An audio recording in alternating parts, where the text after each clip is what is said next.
हम पिछली कक्षा में रूसो के बारे में पढ़ा था कि रूसो का सामान्य इच्छा सिद्धांत किस प्रकार से निरंकुश और सर्वोच्च प्रभुसत्ता की स्थापना करता है, और उसकी आलोचनाओं के बाद में हमने पढ़ा था कि किस प्रकार से रूसो का जो सामान्य इच्छा का सिद्धांत है वो उसकी एक मौलिक और एक नवीन देन राजनीति विज्ञान को। तो देखिए, अब हम इस बात पर चर्चा करते हैं कि रूसो के चिंतन में व्यक्तिवाद, लोकतंत्र और उसके चिंतन में निरंकुश शासन के हमें बीज देखने को मिलते हैं। अर्थात रूसो का जो चिंतन है वो समष्टिवादी है, उसमें हमें कई विचारधाराओं का समन्वय देखने को मिलता है। उसके चिंतन में हमें व्यक्तिवादी विचारधारा के बीज भी देखने को मिलते हैं, उसके चिंतन में हमें लोकतंत्र के बीज भी देखने को मिलते हैं। उसी प्रकार से निरंकुश शासन के बीज भी हमें उसके चिंतन में देखने को मिलते हैं। तो देखिए, अब हम रूसो के चिंतन में पहले देखते हैं व्यक्तिवाद किस प्रकार से हमें उसके चिंतन में देखने को मिलता है। तो देखिए, रूसो के चिंतन में व्यक्तिवाद, रूसो के चिंतन में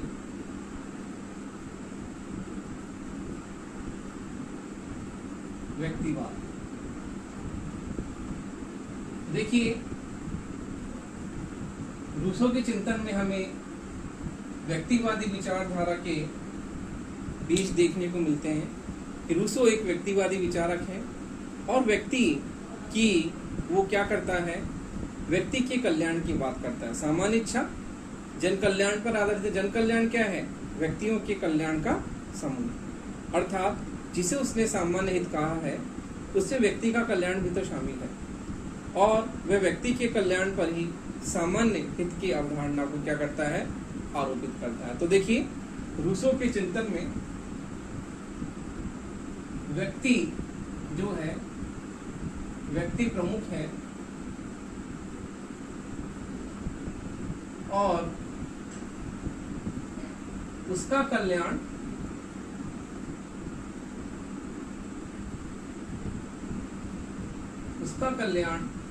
सामान्य हित में निहित है। इसी प्रकार रूसो राज्य को एक कृत्रिम संस्था मानता है,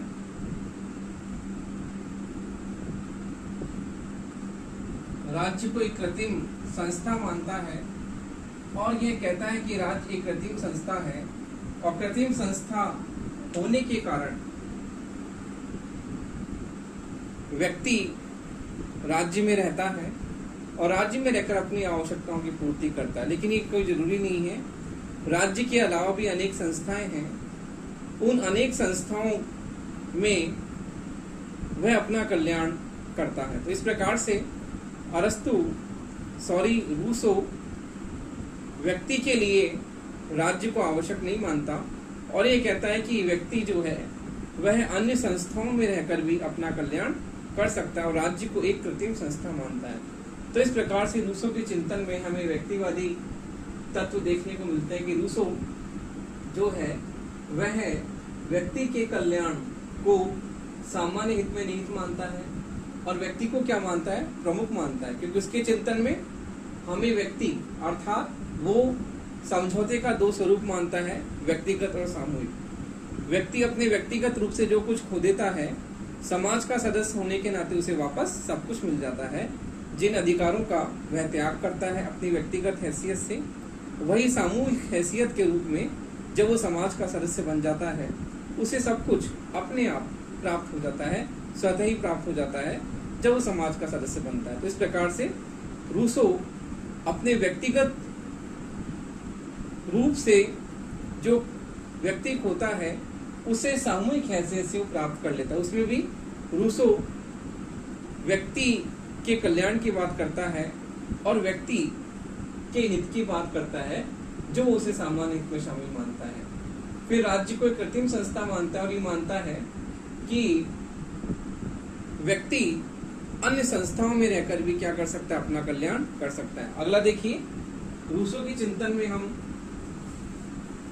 लोकतंत्र के तत्व देखते हैं। रूसो के चिंतन में लोकतंत्र,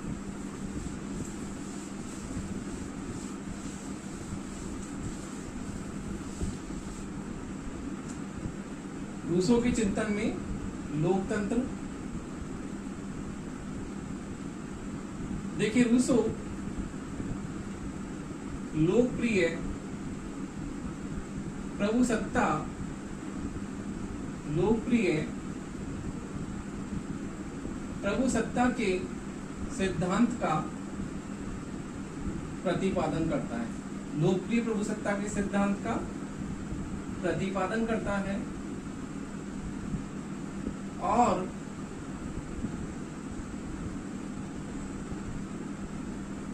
लोकप्रिय प्रभुसत्ता के सिद्धांत का प्रतिपादन कर कर वह लोकतंत्रात्मक शासन के बिल्कुल करीब आ जाता है और उसके चिंतन में हमें लोकतंत्रात्मक शासन के तत्व प्रमुख रूप से देखने को मिलते हैं। वो सामान्य इच्छा की बात करता है, सामान्य इच्छा अर्थात जनमत की बात करता है, जन सहमति की बात करता है कि शासन का आधार जन सहमति पर आधारित होना चाहिए।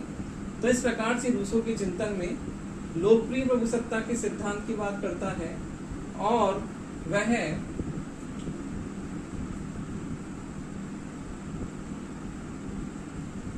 सामान्य इच्छा को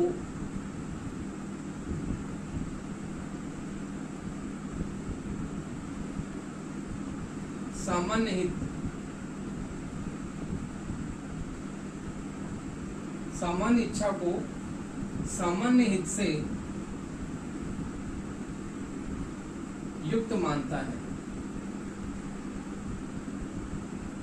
सामान्य इच्छा को सामान्य हित से युक्त मानता है अर्थात लोक कल्याण से उसे युक्त मानता है, क्योंकि लोकतंत्र में जन कल्याण सबसे आवश्यक तत्व है।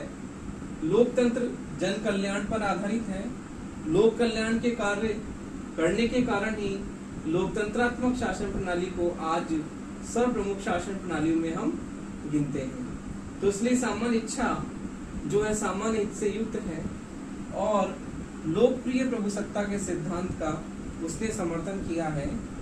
रूसो अपने लोकप्रिय प्रभुसत्ता के सिद्धांत के द्वारा अपने शासक वर्ग पर कुछ मर्यादाएं भी लगाता है कि वह कहता है कि यदि शासन सामान्य हित के विपरीत हो अर्थात जन कल्याण पर आधारित नहीं हो तो जनता को वो जनसभाएं और आरंभक इस तरह की वह बात करता है कि इस तरह के साधन भी व्यक्ति अपना सकते हैं। तो इस प्रकार से उसके चिंतन में हमें लोकतंत्रात्मक शासन प्रणाली के बीज देखने को मिलते हैं और इसलिए उसे जनतंत्री शासन प्रणाली का समर्थक विचारक भी कहा जाता है, क्योंकि वह लोकप्रिय प्रभुसत्ता के सिद्धांत का प्रतिपादन करता है और सामान्य इच्छा को सामान्य हित से युक्त मानता है। इसके साथ साथ ही वो शासन पर कुछ मर्यादाएं भी आरोपित करने का प्रयास करता है। इस प्रकार से उसके चिंतन में हमें लोकतंत्र के तत्व देखने को मिलते हैं। अब देखिए, रूसो के चिंतन में निरंकुश शासन के तत्व, रूसो के चिंतन में निरंकुश शासन, रूसो के चिंतन में निरंकुश शासन। तो देखिए, मैं आपको इसलिए बता रहा हूं कि आपके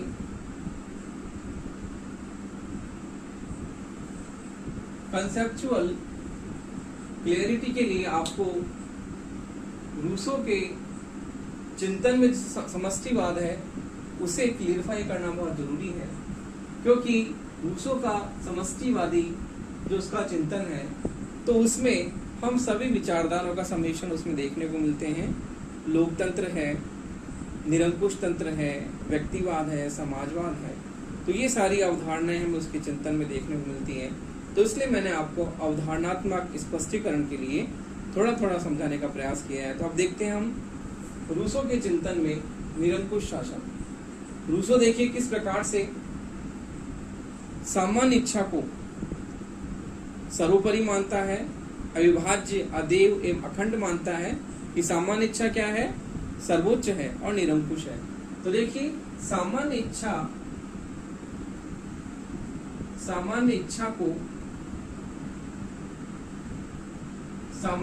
को वह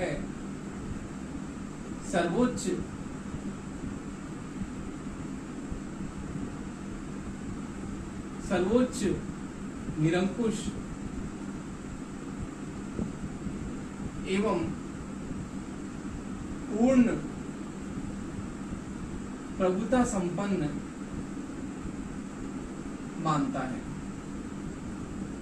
रूसो सामान्य इच्छा को सर्वोच्च निरंकुश एवं पूर्ण प्रभुता संपन्न मानता है और उसका ये मानना सामान्य इच्छा को निरंकुश शासन में, अर्थात उसके सामान्य इच्छा का सिद्धांत जो है वह उसे निरंकुश शासन का समर्थन सिद्ध करता है कि सामान्य इच्छा को निरंकुश मानता है। किस प्रकार से सामान्य इच्छा जो है वह निरंकुश होने के कारण उसका जो शासन है वह निरंकुश शासन में बदल जाता है। इस प्रकार से सामान्य इच्छा को सर्वोच्च निरंकुश एवं पूर्ण प्रभुता संपन्न मानता है और इसी प्रकार से देखिए वह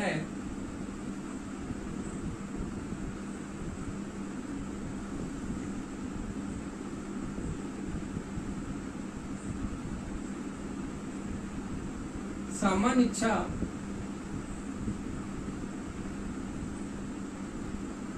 समस्त विधियों का स्रोत होने के कारण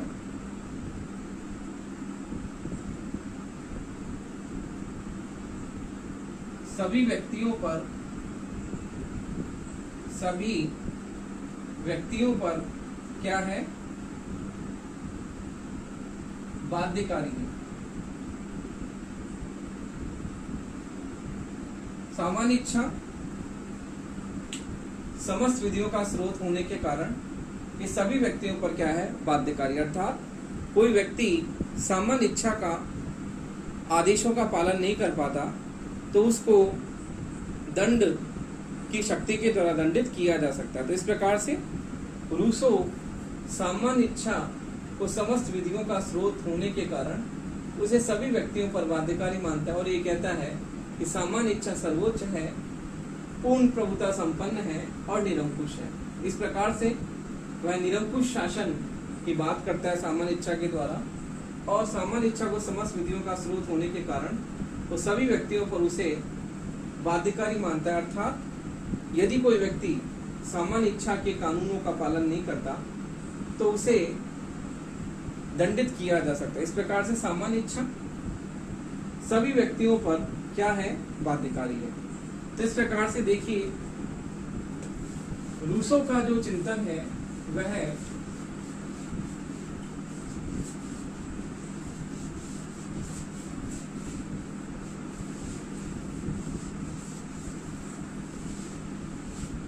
देखिए रूसो जो है एक समष्टिवादी विचारक है। रूसो एक समष्टिवादी विचारक है और इसलिए उसके चिंतन में हमें आदर्शवाद, व्यक्तिवाद, समाजवाद, लोकतंत्र, निरंकुश शासन,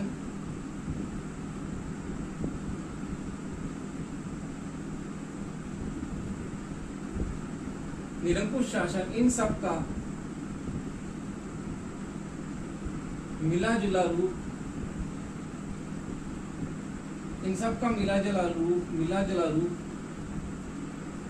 देखने को मिलता है। देखिए रूसो एक समष्टिवादी विचारक है और समष्टिवादी विचारक होने के नाते उसके चिंतन में समग्रता है और समग्रता होने के कारण उसके चिंतन में आदर्शवाद, व्यक्तिवाद, समाजवाद, लोकतंत्र, निरंकुश शासन, इन सब का मिला जुला रूप हमें उसके चिंतन में देखने को मिलता है। इसलिए रूसो को हम एक समष्टिवादी विचारक कहते हैं, अर्थात उसके चिंतन में समग्रता है और समग्रता होने के कारण उसके चिंतन में सभी विचारधाराओं का समन्वय हम देखते हैं। किस प्रकार से वह एक आदर्शवादी विचारक भी है, व्यक्तिवादी विचारक भी है, निरंकुश अर्थात अधिनायकवादी विचारक भी है, समाजवादी विचारक भी है, और उसके चिंतन में हमें इन सब का संगम देखने को मिलता है।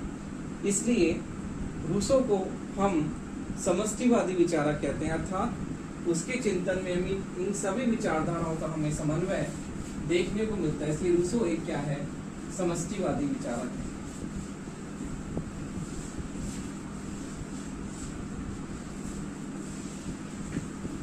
अब देखिए हम अगला देखते हैं रूसो के सामाजिक समझौता सिद्धांत की आलोचना। रूसो के सामाजिक समझौता सिद्धांत की आलोचना।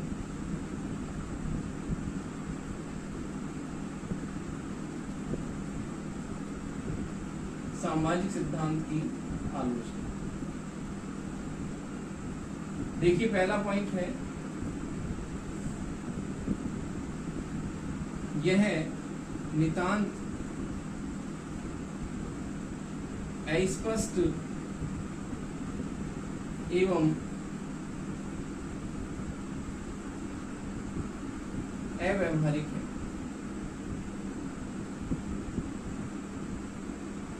यह नितांत स्पष्ट एवं अव्यावहारिक है कि ये किस प्रकार से विवेक शून्यता के आधार पर समझौते की बात करता है, और ये समझौता हमें ऐतिहासिक रूप से हमें कहीं भी देखने को नहीं मिलता।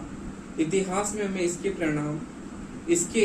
प्रमाण कहीं भी देखने को नहीं मिलते कि इतिहास में ऐसा कोई समझौता लोगों ने मिलकर किया है और राज्य का निर्माण किया है। तो इस प्रकार से रूसो का जो ये सिद्धांत है वह नितांत अस्पष्ट एवं अव्यावहारिक है। अगला है मानव स्वभाव एवं प्राकृतिक अवस्था का चित्रण। मानव स्वभाव एवं प्राकृतिक अवस्था का चित्रण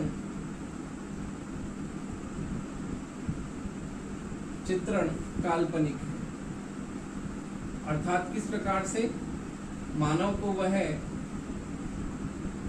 सदाशय और उसके स्वभाव को भोलापन मानता है उसमें, और किस प्रकार से प्राकृतिक अवस्था जो थी वह सभ्य और उसमें सद्भावना थी, किस प्रकार से वह प्राकृतिक अवस्था को अच्छी मानता है। तो इस प्रकार से मानव स्वभाव प्राकृतिक अवस्था का इस आधार पर वर्णन करना कि व्यक्ति इतना अच्छा रहा होगा और उसने इस प्रकार से प्राकृतिक अवस्था में अपना जीवन यापन किया होगा और उसका स्वभाव इन सद्गुणों से युक्त होगा, ये कहना बहुत ही क्या है, काल्पनिक है कि इस प्रकार से कोई मानव का स्वभाव कभी रहा होगा और प्राकृतिक अवस्था कभी नहीं होगी। ये कहना क्या है, बहुत ही काल्पनिक है। अगला है व्यक्ति की स्वतंत्रता का हनन। व्यक्ति की स्वतंत्रता का हनन।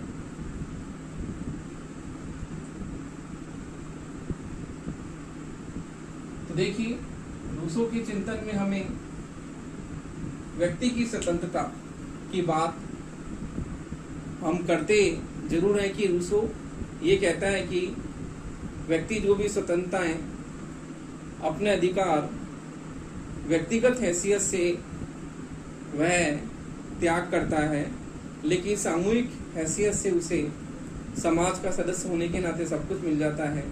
लेकिन फिर भी उसके चिंतन में हम ये देखते हैं कि व्यक्तिगत स्वतंत्रता का हमें बहुत ही क्या है, बहुत ही हनन देखने को मिलता है, क्योंकि वह व्यक्ति को पूर्णतः एक तरह से सामान्य इच्छा का दास बना देता है और उसके चिंतन में जहाँ स्वतंत्रता की बात वो करता है, लेकिन मनुष्य वो ये कहता भी है कि मनुष्य स्वतंत्र पैदा हुआ है लेकिन वो सदैव बेड़ियों से जकड़ा हुआ रहता है।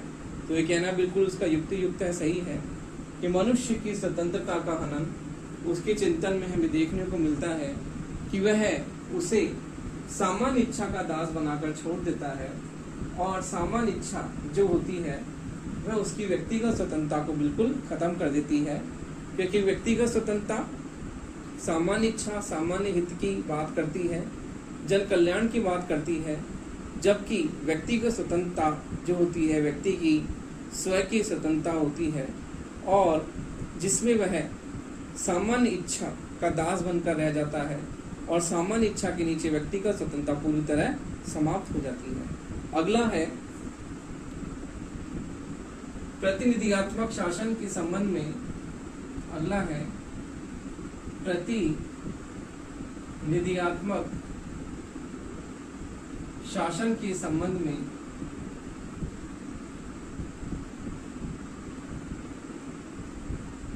त्रुटिपूर्ण धारणा।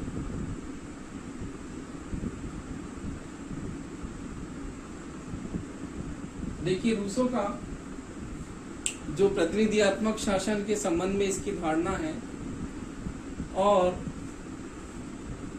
सामान्य इच्छा की जो अवधारणा है वह प्रजातंत्र और स्वतंत्रता की धारणा के बिल्कुल विरुद्ध है, क्योंकि रूसो की सामान्य इच्छा सामान्य हित की बात करती है, लोक कल्याण की बात करती है, लेकिन रूसो की सामान्य इच्छा न तो लोकतंत्र की भावना के बिल्कुल निकट है और न ही स्वतंत्रता के सिद्धांत के बिल्कुल निकट है।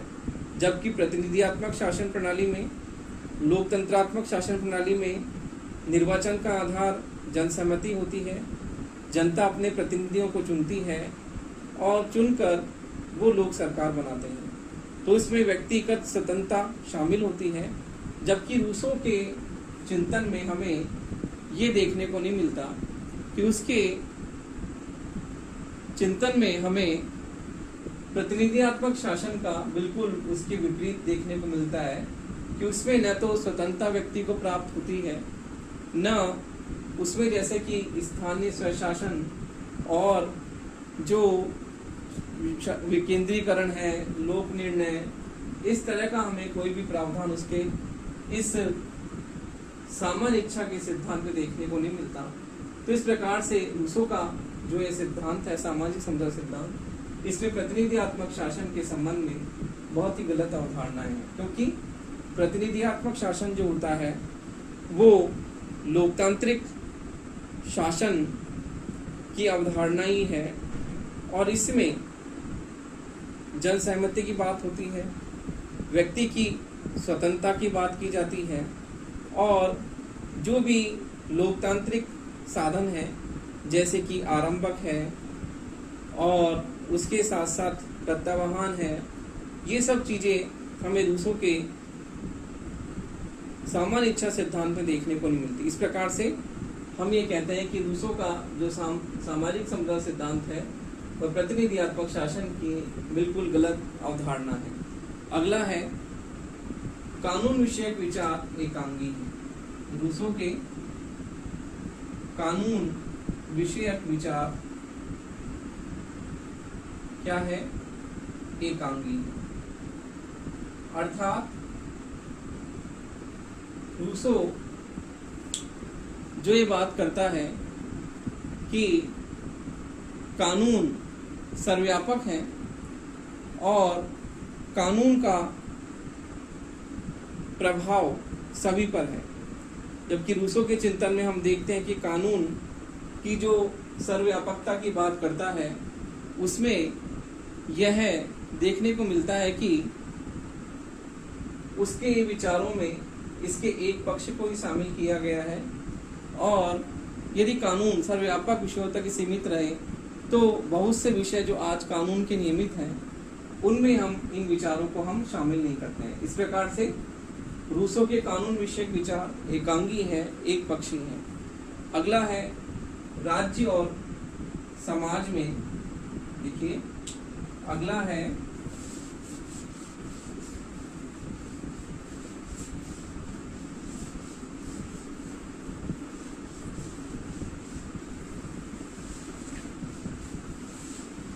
अगली जो आलोचना है वह यह है कि राज्य और समाज में भेद न करना।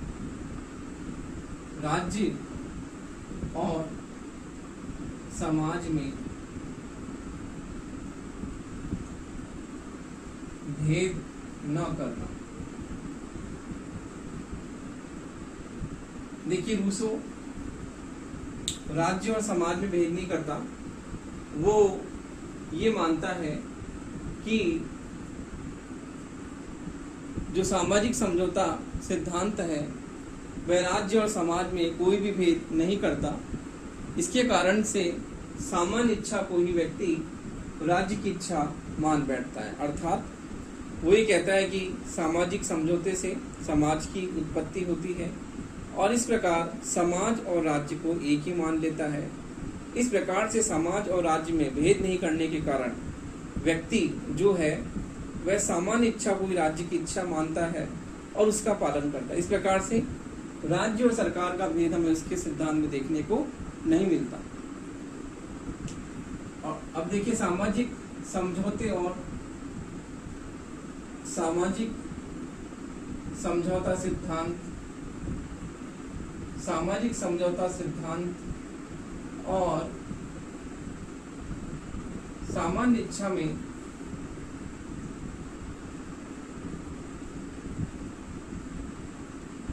कोई संगति नहीं है। अर्थात कोई मेल हमें देखने को नहीं मिलता कि उसके सामाजिक समझौते सिद्धांत और सामान्य इच्छा सिद्धांत में जो है इसको एक साथ अपनाया गया है।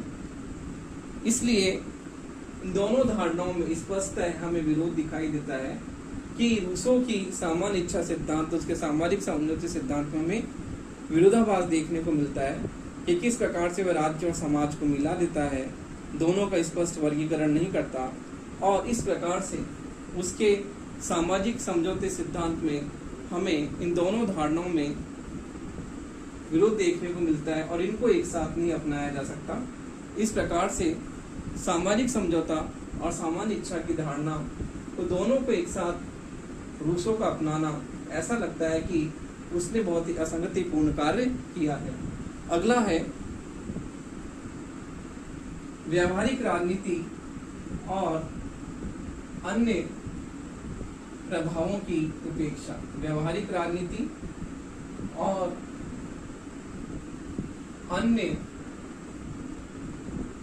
प्रभावों की उपेक्षा। तो देखिए,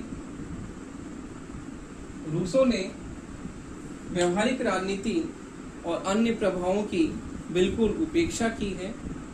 उसके सिद्धांत में हमें कानून जैसी अवधारणा का स्पष्ट हमें व्याख्या देखने को नहीं मिलती कि उसने कानूनों का स्पष्ट कोई आधार प्रस्तुत नहीं किया है। केवल सामान्य इच्छा को उसने कानून का क्या माना है, संप्रभु माना है उसने, और ये बताया कि सामान्य इच्छा क्या है, वो उसका आदेश कानून है। तो इस प्रकार से कानूनों का उसने कोई स्पष्ट व्याख्या नहीं की। इसी प्रकार से उसने भौगोलिक परिस्थितियों और व्यवहारिक राजनीति पर मानव पर इसका क्या प्रभाव पड़ेगा, इन सब पक्षों की भी उपेक्षा किसने की है, रूसो ने की है। तो इस प्रकार से रूसो की उपयुक्त आलोचनाओं के आधार पर रूसो के सामाजिक समझौते सिद्धांत में अनेक कमियां, अनेक दोष व्याप्त हैं। लेकिन इन कमियों और आलोचनाओं के बावजूद भी हम यह कहते हैं कि रूसो का जो सामाजिक समझौता सिद्धांत जो है वह राजनीति विज्ञान को एक महत्वपूर्ण देन है और उसके सामाजिक समझौते सिद्धांत के द्वारा हमें सामान्य इच्छा के सिद्धांत के बारे में पता पड़ता है कि सामान्य इच्छा क्या है। इसी प्रकार से उसका जो लोकप्रिय प्रभुसत्ता का सिद्धांत जो उसने प्रतिपादित किया वो बहुत ही महत्वपूर्ण है। उस सिद्धांत के बारे में हमें पता चलता है। इसी प्रकार से उसका जो निरंकुश शासन, उसकी लोकतंत्र की अवधारणा, उसका व्यक्तिवादी विचारधारा, उसकी समाजवादी चिंतन, तो ये सब जो रूसो का समष्टिवादी जो चिंतन है वो हमें उसके चिंतन में देखने को मिलता है। तो इस प्रकार से हम ये कह सकते हैं कि रूसो का जो सामाजिक समझौता सिद्धांत अनेक कमियों के बावजूद भी राजनीति विज्ञान को इसकी महत्वपूर्ण देन है, और रूसो का सामान्य इच्छा का सिद्धांत उसका एक बहुत ही महत्वपूर्ण और मौलिक विचार है, जो कि उसका नाम राजनीति विज्ञान में बहुत ही उसे अमरता प्रदान करता है। तो इस प्रकार हम ये कह सकते हैं कि रूसो का सामाजिक समझौता सिद्धांत और उसकी सामान्य इच्छा का सिद्धांत राजनीति विज्ञान को एक बहुत ही महत्वपूर्ण देन है।